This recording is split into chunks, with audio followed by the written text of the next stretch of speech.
My name is Julia Loginova. I'm currently a postdoctoral research fellow in geography at the University of Queensland.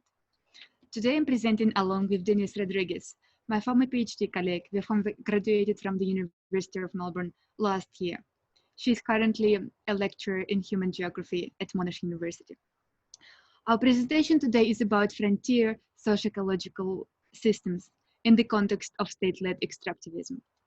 State-led extractivism means that in some countries, major decisions are whether to extract resources and under what conditions are strongly influenced by the state.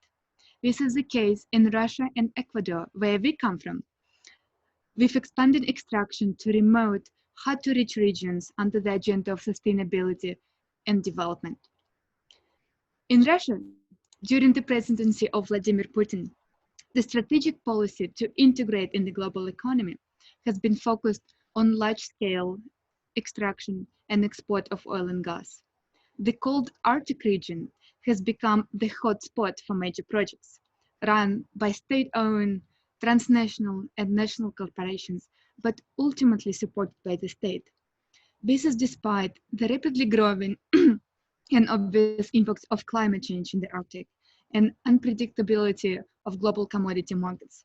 The use of the best available technologies is the conditions for sustainability required by the Arctic government strategy. Denisse, did you observe anything similar in your research in Ecuador? Well, in Ecuador, despite attempts to move toward fair and sustainable mining, the escalation of social conflict is provoked by one particularity of the new wave of mining ventures: the incursion of the industry into sensitive socio-ecosystems and indigenous and in-community territories.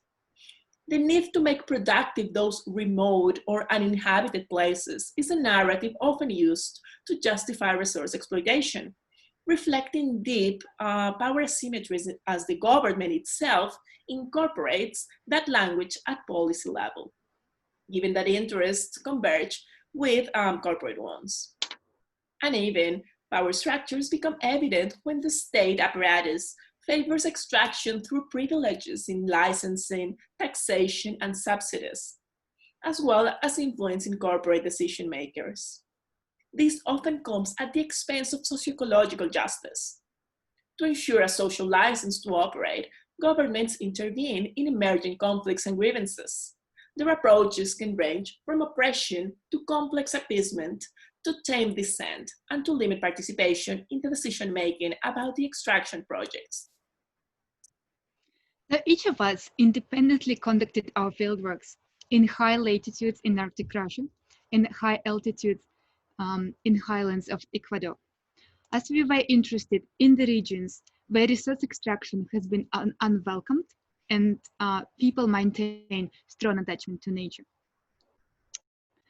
Arctic tundra is a type of biome where the tree growth is hindered by low temperatures. The average temperature in the region is -5 Celsius, and in summer it reaches the maximum of 18 degrees Celsius. It is under significant threat from climate change, permafrost thaw, building up military activities by the Russian government, and most of all, resource extraction. I conducted fieldwork in 2015 in the north of the Republic of Komi, which is north of the Arctic Circle. The area is called the Bolshezemelskaya tundra, which means a large land. The region remained largely unexplored until early 1920s, and then was explored largely for coal and later for hydrocarbons. In the last decade, oil and gas industry has been exploring for underground resources intensively and building massive pipelines, as shown in the picture here, which was taken from the edge of the Ural Mountains, where you can see the Kara Sea and the Arctic Ocean.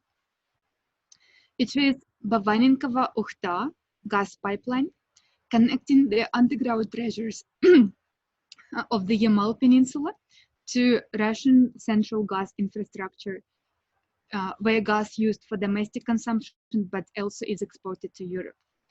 In fact, the image of the melting Arctic has been central to the expanding interest of extraction companies in the region to establish their presence above the Arctic Circle. Denisse, please tell us about your research in Ecuador. Well, different to the Arctic tundra, the tropical location of the paramos in the Andes mountain range makes them consistently humid. Paramos are alpine neotropical wetlands ecosystems located between the upper forest line and the permanent snow line, between the 3,200 and 4,500 meters above the sea level. The same as Arctic tundras, low temperatures and high altitudes create a landscape of extensive hills covered by grasses. In Ecuador, the governmental narrative commonly presents paramos as unproductive lands, as I said before, and it is not the first time that development policies attempted at including them in the strategies for progress. In the 1940s and 50s, land reforms promoted plantations of non-native vegetation like pines and eucalypt, as well as the intensification and modernization of animal husbandry, expanding the agricultural frontier into the paramos. In the last decade, interest in the paramos renewed, aiming at including them as productive spaces for mining exploitation. Along with the decline of oil production, metal mining was declared to be the new engine for development by the government of former President Rafael Correa until 2017. Ecuador is experiencing significant commercial interest in its mineral reserves, especially from Canadian and Chinese companies. It is estimated that 12% of paramo territory in the country has been conceded for mining exploitation, concentrated mainly in the southern provinces. I conducted fieldwork between 2015 and 2016 in the areas of influence of one of the declared strategic fair mining projects for development. This is actually the Loma Larga gold mining project. We can observe the following similar patterns that offer grounds for comparison between Russia and Ecuador. First, both the Bolsimelskaya tundra and the Paramo of Quimsacocha are conceived as socio-ecosystems, as Komi and Nenet people, and Andean citizens and campesinos have shaped and have evolved with these biomes. Second, both are varieties of the alpine tundra biome, however located at high latitude in the Arctic and high altitude in the tropics. And third, both areas are potentially or already affected by large-scale resource extraction projects. Finally, local communities find themselves directly contesting state-led extractivism, which ignores the lived reality of the native people.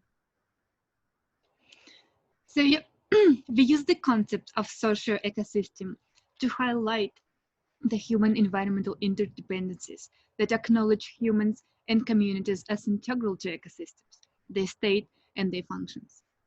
Now we will show how these interdependencies are understood by Komi peoples and Andean campesinos. Arctic tundra is a ultimately socio-ecological system. It is central to nomadic and currently semi-nomadic livelihoods of indigenous reindeer herders, shaping the relations between tundra and nomadic people in a sustainable way, with living cultures and spiritual connections. Having been evolved with reindeer herding, Komi communities have intrinsic connections and relationships, shaped by a collective sense of survival and care for the nature, and feel they have a responsibility for maintaining its health, but also respecting it. Тундра – это наше все. Tundra is everything we have. It is our home, our work, our past, and our future. We have nowhere to go if they continue here. It is our home and we are staying. Oil come and so will go. We real people stay. Tundra feeds us and it takes care of us, but only if you respect it, you care for it and you love it. And they respect it? These are all-encompassing views is how the mutual relationships between human and nature are conceived in the Bolshizemelskaya tundra and are particularly present in the region. In the Ecuadorian case, paramos are sites of great biodiversity and endemism. They are important cultural landscapes. They sustain agropastoral livelihoods and large urban centers and rural inhabitants along the Andes mountain range depend on the paramos for water supply. Paramos and societies have evolved in close interdependence. Paramos are spaces for the socioeconomic, cultural, and identity development of Andean people, but they have also shaped and have evolved as product of human history. Campesino communities inhabit the surrounding areas of the Loma Larga gold mining project proposed in Quimsacocha. The lives of these mostly rural mestizo peasant farmers revolve around the land, which needs to be taken care of. Thus, for them the world works and is understood through intricate relationships and principles of reciprocity, cooperation, and equity.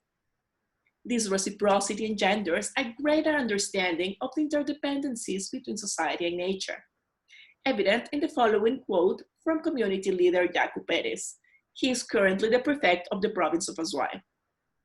He says, "Mother Earth raises us, and we raise her too. She raises us with the heat of the sun. At night, the moon guards our dreams. The rain purifies us, and she encourages us with the wind. And Mother Earth brings our brothers and sisters, trees and plants, to dialogue and live in community. From this cosmic connection with Pachamama emerges a relationship of reciprocity that goes back and forth. And how do we raise her, he asks. Well, when we plant, when we do our rituals prior to sowing, we are then giving and receiving. Manos que dan, manos que reciben." Large-scale resource projects are known for transforming localities through changes in importance of land use, land control, land politics, traditional livelihoods and economies, as well as accidents and environmental disasters, all driven by commodity booms and geopolitical and development strategies. The concept of frontiers is a powerful discourse category that captures this material, political, and symbolic effects of extraction. In political ecology, the term is commonly used to refer to this accelerated pace of industrial natural resource exploitation, with reference to large-scale mining, agriculture, forestry, and the constructions of mega projects and infrastructure to get access to these resources. Resource frontiers are territories which were previously isolated or protected and often biologically fragile environments populated by vulnerable populations who share their land with minerals or energy sources, which have been opened up for exploitation. These are the sites of contentious encounters of authority, relations, and systems in place over the underground resources.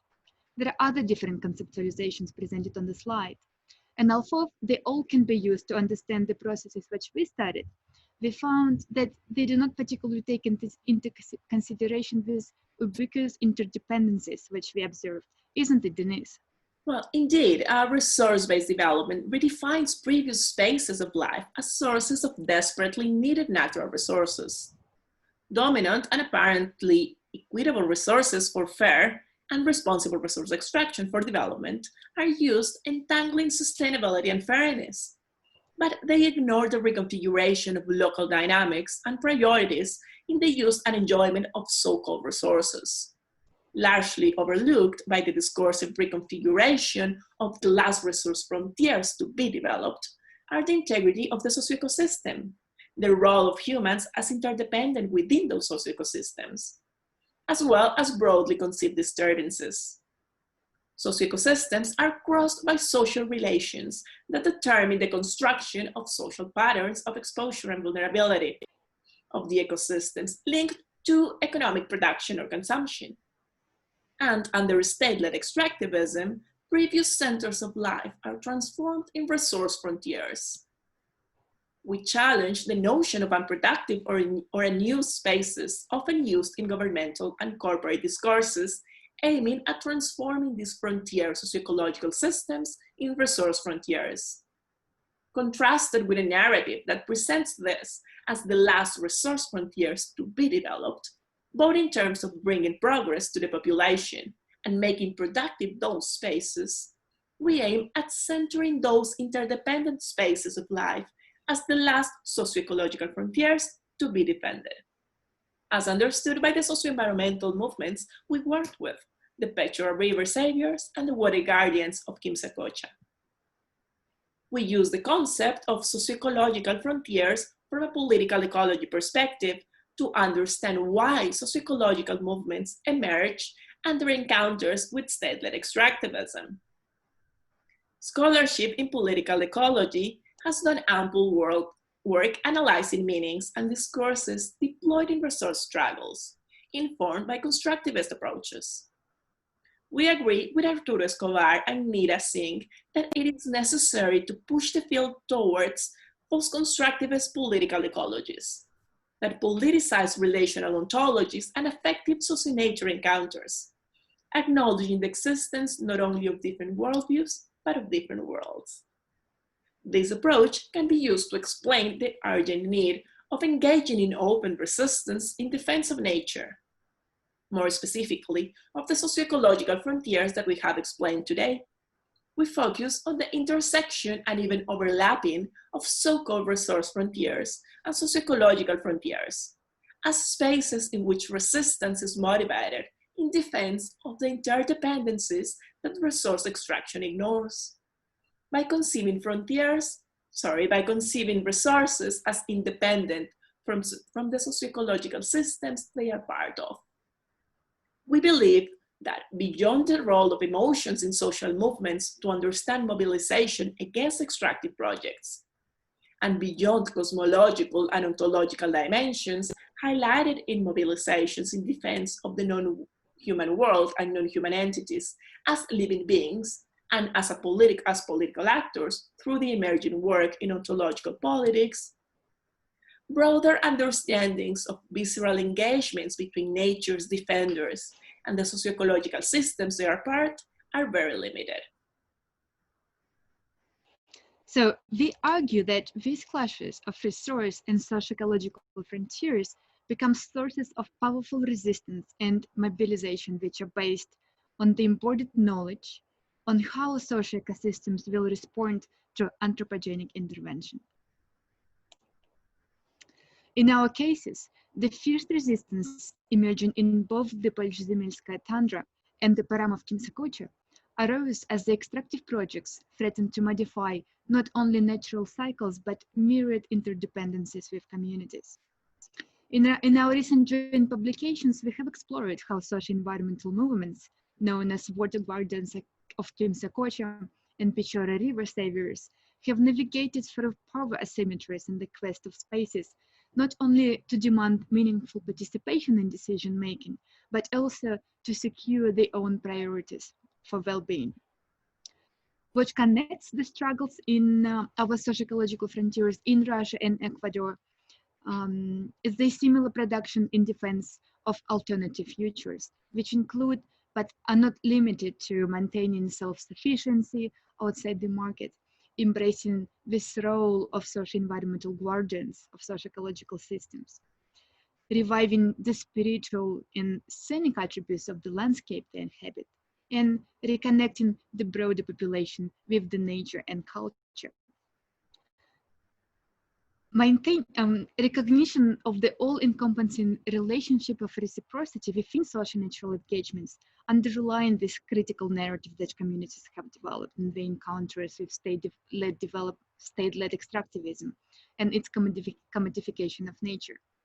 So we strongly believe that only by being sensitive to these clashes, which are inflamed by extractivism, post-constructivist political ecology can get a deeper understanding of socio-ecological conflicts.